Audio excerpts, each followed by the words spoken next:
नमस्कार।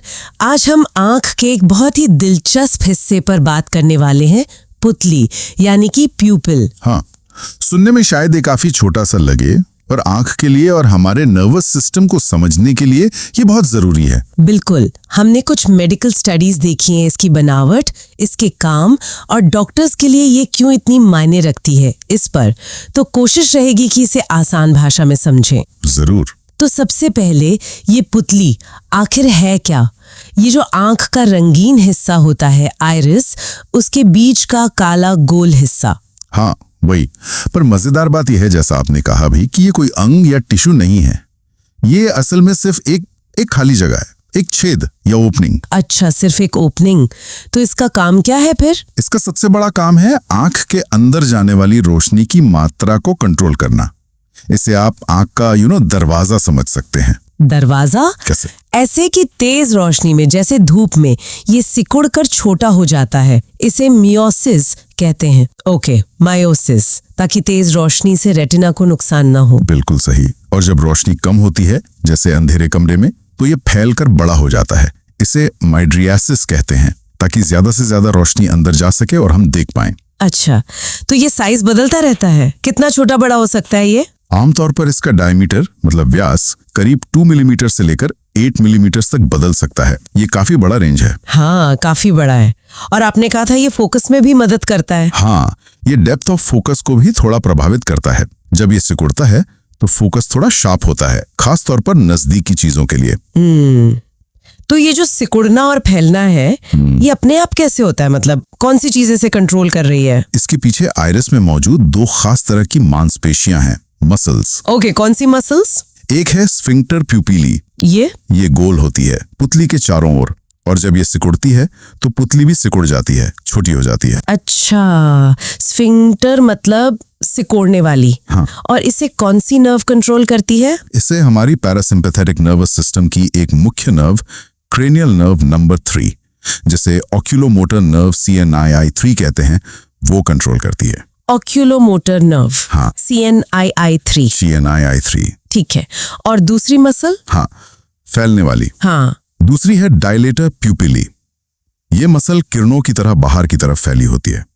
जब ये सिकुड़ती है तो पुतली को बाहर की तरफ खींचती है, जिससे वो फैल जाती है, यानी बड़ी हो जाती है। और इसे कौन कंट्रोल करता है? इसे सिंपैथेटिक नर्वस सिस्टम कंट्रोल करता है। अरे वाह, मतलब तेज रोशनी में सिकुड़ना पैरासिम्पैथेटिक का काम। हाँ। और अंधेरे में फैलना सिंपैथेटिक का। बिल्कुल।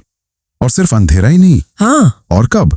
जैसे डर लगने पर या बहुत एक्साइटेड होने पर भी तो आंखें फैल जाती हैं। वो भी इसी वजह से। एकदम सही, वो सिंपैथेटिक सिस्टम का ही असर है।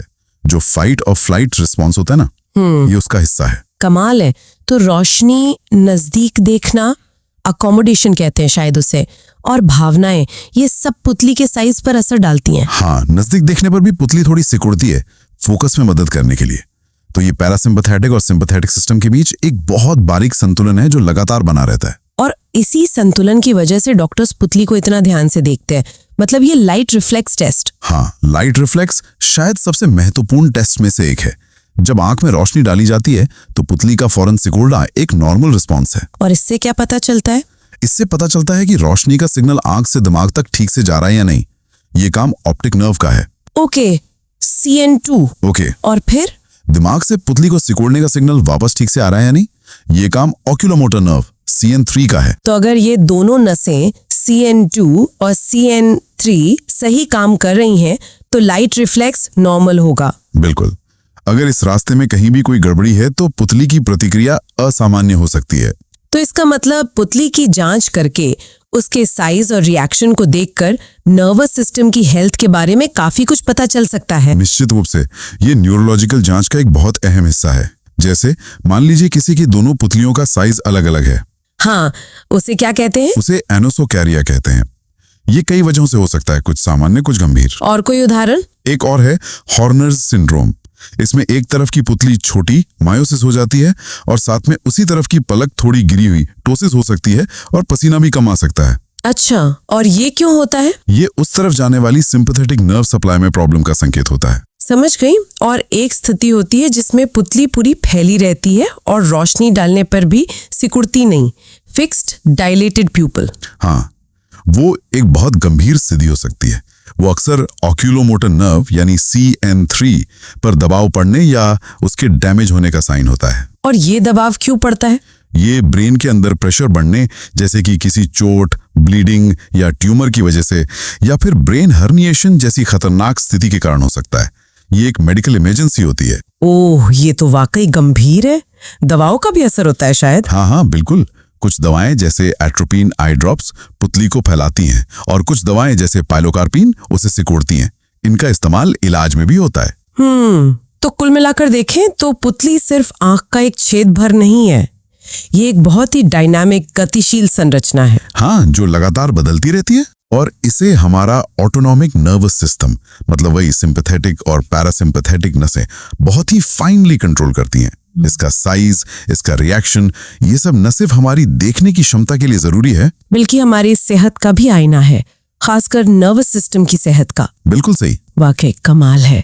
मतलब ये सोचना कितना दिलचस्प है कि आंख का इतना छोटा सा हिस्सा वो हमारे शरीर की अंदरूनी हालत, यहाँ तक कि डर या एक्साइटमेंट जैसी हमारी भावनाओं तक को दिखा सकता है। हाँ, ये दिखाता है कि शरीर के सारे सिस्टम कितने जटिल तरीके से एक दूसरे से जुड़े हुए हैं। सही कहा। ये हमें याद दिलाता है कि छोटी से छोटी चीज भी कितनी महत्वपूर्ण हो सकती है।